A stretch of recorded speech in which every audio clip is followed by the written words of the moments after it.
Good evening. I'm Hannah Kostrin. I am the Scholar in Residence at the festival this summer, and I'm excited to introduce to you BridgmanPacker dance this evening.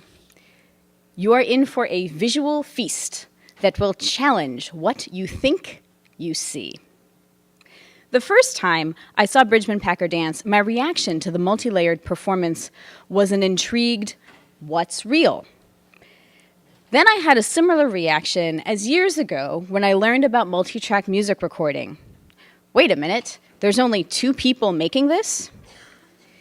In their work, Art Bridgman and Myrna Packer, the duet team who make up BridgmanPacker dance, turn into myriad duplications of themselves through projected imagery as they shift the perception of what is real and what is fabricated. They create a magical, realist landscape where you think you see one thing, but then it's something else. It folds inside out or morphs more quickly than you can blink. Tonight's program features 2 pieces, Under the Skin, which premiered in 2005, and Voyeur, which premiered last year. You'll see both live and projected versions, often both at once, of Bridgman and Packer in both dances tonight. After a while, the projected Arts and Myrnas seem as normal as the fleshy ones. Bridgman and Packer have made dances together as BridgmanPacker dance since 1978. They came of age choreographically during a historical shift in contemporary dance between a time that has been termed early postmodern dance and late postmodern dance. Aesthetically, early postmodern dance focused on the form of the movement as the content of the dance and stripping dances down to their essential elements. Late postmodern dance characteristically contained intertextuality, autobiographical journeys, and juxtaposition within disruptive narrative structures, and also nonlinear narrative structures. This dual influence remains in BridgmanPacker's contemporary work, wherein everything, meaning narrative, comes from the choreography. Their work underwent a shift in 2000 when they started experimenting with projected images and shadow play, and then further in 2001 when they began integrating video projections into their dances. Theirs has always been a duet form, and appropriately, the majority of their work is and has been about relationships.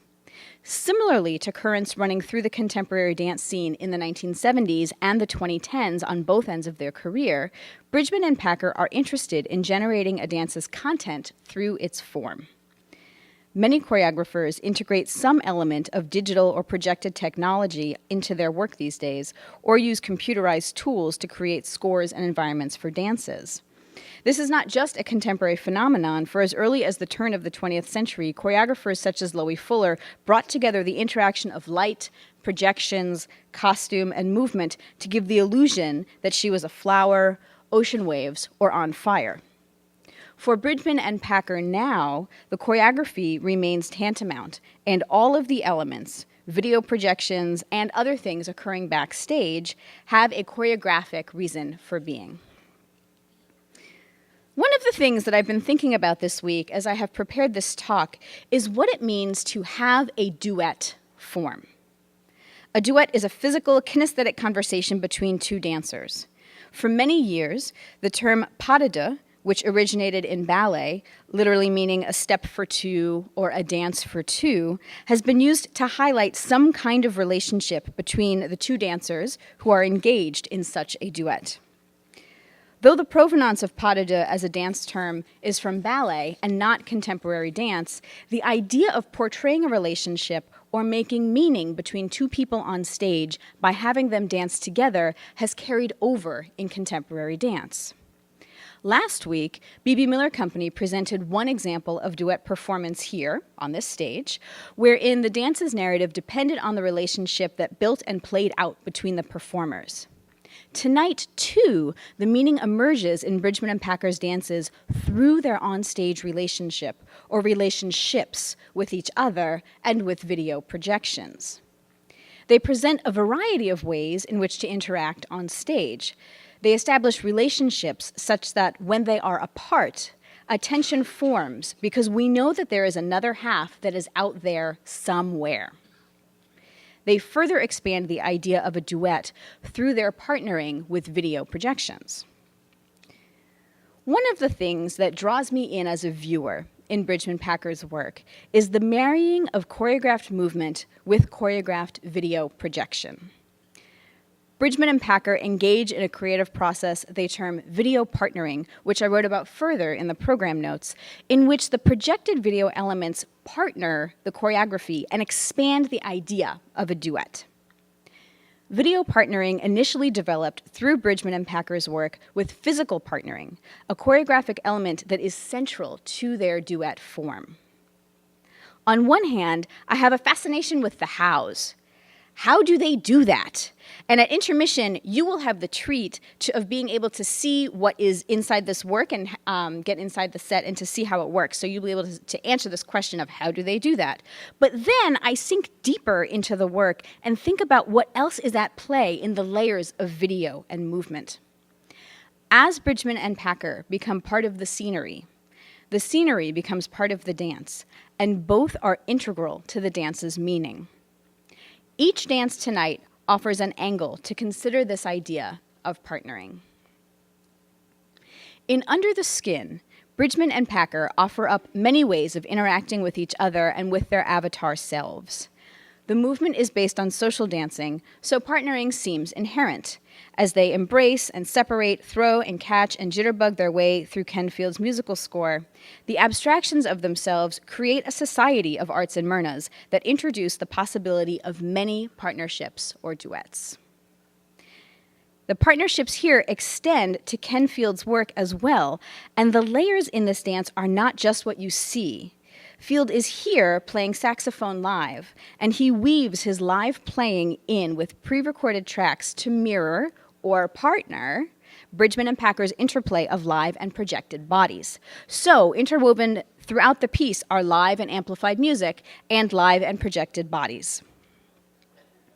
Voyeur, on the other hand, offers up an unsettling landscape of partnerships that create friction or a series of tensions between people alone in their environments. The piece is inspired by the paintings of Edward Hopper, and as a result, it has a sense of waiting, of watching, or of being watched. What is the difference between being watched and being seen? Bridgman and Packer invite a voyeuristic gaze and also make such gazing uneasy by not returning it. They talked in their show and tell earlier this week about how voyeur presents a fractured narrative. The assumption of a duet form that is now decentered through this narrative fissure further feeds the uneasiness in the work. In other words, a duet as a continuous relationship is not fully realized, and that, in addition to the haunting, churning score and the shifting, panning landscapes, creates discomfort. The cinematic quality of the visual narrative, with videographer Peter Barbro's scenography shifting as it might in a film, shows individuals alone, either searching for something more or creating a ghostly absence by their singleness. This duet in Voyeur shows that performing together does not need to mean performing together.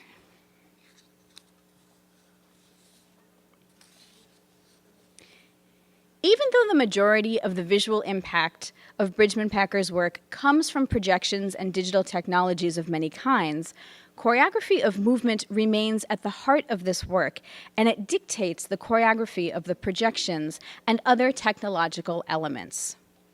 Bridgman and Packer generate the movement intent as the basis for the work, and then everything else comes out of the dance's choreographic needs. In my conversations with them, Bridgman and Packer have talked about how the video is a player on stage, and the interaction between the live and the virtual informs their performance dynamic.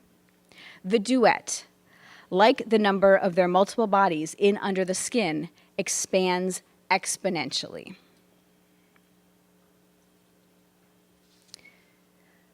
I hope that this talk has given you a glimpse inside the work you will see tonight. I'm around and always happy to continue the discussion. Enjoy the performance. Thank you.